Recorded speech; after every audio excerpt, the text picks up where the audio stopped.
గత 2 రోజులుగా నియోజకవర్గ వైసీపీలో అసంతృప్తి జ్వాలలు. ఈ నేపథ్యంలో పశ్చిమ గోదావరి జిల్లా అచ్చంపేటలో తన నివాసం వద్ద వైసీపీ జిల్లా ఉపాధ్యక్షుడు వైట్ల కిషోర్ కుమార్ సమావేశం నిర్వహించారు. ఈ సమావేశంలో ఎమ్మెల్యేగా మరోసారి రంగనాథరాజుకు సీటు ఇవ్వకూడదని కిషోర్ కొడాలి గోవిందరావు వర్గం డిమాండ్ చేశారు. అయితే ఈ విషయంపై జిల్లా కోఆర్డినేటర్ ఎంపీ మిథున్ రెడ్డికి ఇప్పటికే ఫిర్యాదు చేశామని వైట్ల కిషోర్ వర్గం తెలిపింది. ఎమ్మెల్యే రంగనాథరాజు వ్యతిరేక వర్గాన్ని పార్టీ నుంచి బహిష్కరించాలని పార్టీ అధిష్టానానికి ఫిర్యాదు చేయనున్నట్లు ఎమ్మెల్యే వర్గీయులు వెల్లడించారు. సిద్ధాంతంలో వైఎస్ఆర్ కాంగ్రెస్ పార్టీ కార్యకర్తల విస్తృత స్థాయి సమావేశం ఏర్పాటు చేసుకుని ఈ 5 ఏళ్లుగా పార్టీ కార్యకర్తలు అనుభవిస్తున్న బాధలు, వేదనలు, వాళ్ళకి జరుగుతున్న అవమానాల గురించి, మాకు జరిగిపోయే పరిణామాల గురించి మేము చర్చించుకుని అక్కడ ఏర్పాటు చేసుకోవడం జరిగింది.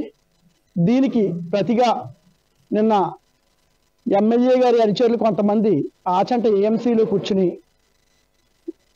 పార్టీ కార్యకర్తల మీద, నాయకుల మీద అనుచితమైన వ్యాఖ్యలతో, అన్పార్లమెంటరీ లాంగ్వేజ్తో ఇష్టానుసారంగా మాట్లాడటం జరిగిందండి.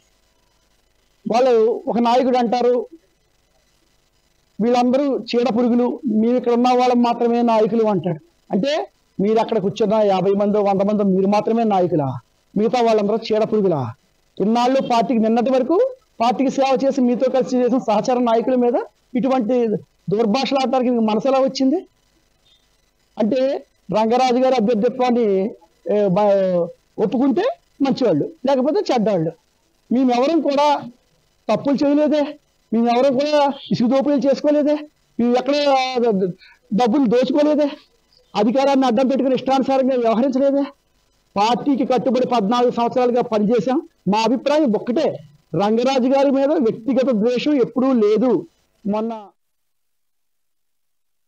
ఈ వీడియో మీకు నచ్చినట్టయితే లైక్ చేయండి, 10 మందికి షేర్ చేయండి. అలాగే కామెంట్ల రూపంలో మీ అభిప్రాయాలను మాతో పంచుకోండి. Nationalist hub group of channels ను సబ్స్క్రైబ్ చేసుకుని తెలుగునాట జాతీయవాద జర్నలిజాన్ని ప్రోత్సహించండి. ఈ వీడియో కింద ఉన్న బెల్ ఐకాన్ పై క్లిక్ చేయడం మర్చిపోవద్దు.